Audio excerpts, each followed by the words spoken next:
चलिए आज हम बात कर रहे हैं प्रॉफिट एंड लॉस की। देखो, प्रॉफिट एंड लॉस में दो बेसिक टर्म्स। फर्स्ट, आपको पता ही होगा कॉस्ट प्राइस क्या होता है। Cost price means the price at which we buy और manufacture the goods, and selling price means the price at which we sell the goods. ये दो चीजें पता। अब प्रॉफिट जो है वो हमेशा क्या होता है? प्रॉफिट का मतलब क्या है? जितना आपको फायदा हुआ, तो यानी कि सेलिंग प्राइस में से कॉस्ट प्राइस माइनस किया तो हमारा प्रॉफिट आ गया। तो ऑटोमेटिकली लॉस क्या हो जाएगा? When cost price is more than selling price, तो cost price minus selling price is your loss. We always find out the profit percentage and the loss percentage on the cost price. So profit percentage, if we need to find out, that is equal to profit upon may CP into 100. And accordingly, if we need to find out loss percentage, then loss percentage is also equal to loss upon may CP into 100. तो अगर कहने का मतलब है कुछ भी given ना हो तो हमेशा profit loss percentage cost price पे निकलता है, सेलिंग प्राइस पे नहीं निकलता। ठीक है। तो यहां से मैं एक चीज और बोल सकता हूं यार, देखो, अगर मुझे सेलिंग प्राइस निकालना है तो सेलिंग प्राइस निकालने का फॉर्मूला क्या होगा? Selling price is equal to cost price plus profit. और प्रॉफिट होता है कॉस्ट कॉस्ट प्राइस का प्रॉफिट परसेंटेज अपॉन 100। सब कुछ कॉमन कॉमन लेकर के मैं एक फाइनल रिजल्ट पे पहुंचता हूं, that is this.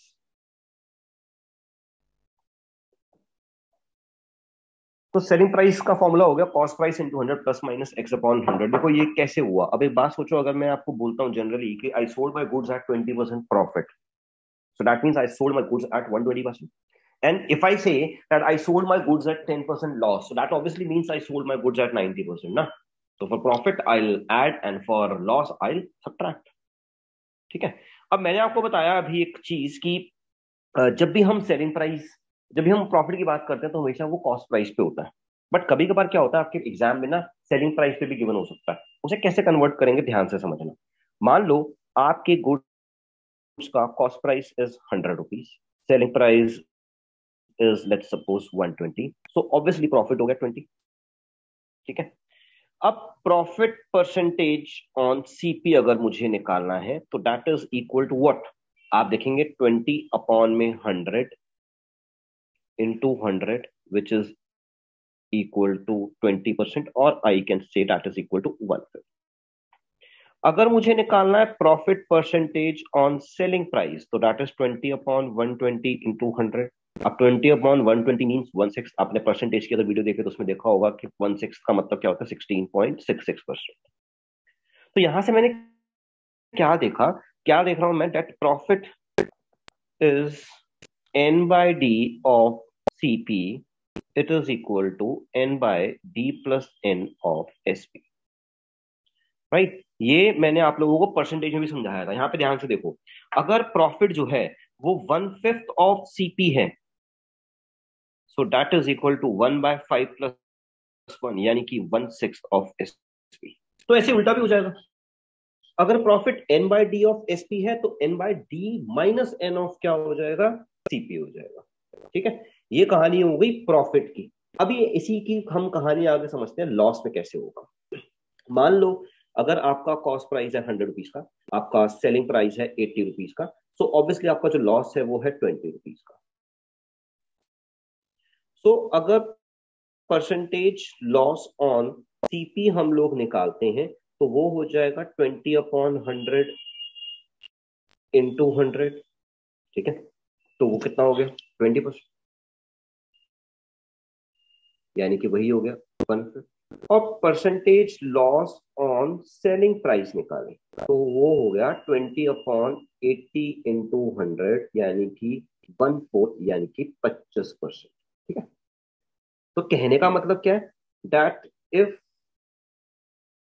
Loss is n by D of CP, it is equal to n by D minus n of S. यार आगे परसेंटेज वाली कहानी सेम हुई है यहाँ पर ही। वहां पर भी क्या था? जब हम प्लस कर रहे थे तो प्लस था, और जब कम कर रहे हैं तो क्या है? माइनस हो रहा है। यहाँ पर भी सेम वही कहानी परसेंटेज वाली यहाँ पर वापस रिपीट हो रही है। ठीक है। ये दो बेसिक चीज ध्यान रखना, तो आपको ये काम बहुत जगह पर आएगी। ये फॉर्मूलेज आपने दोनों याद रखने हैं, राइट? अब एक और चीज आती है। मान लो हम दो गुड्स बेच रहे हैं, when two goods are sold. ठीक है, one at profit and another at loss.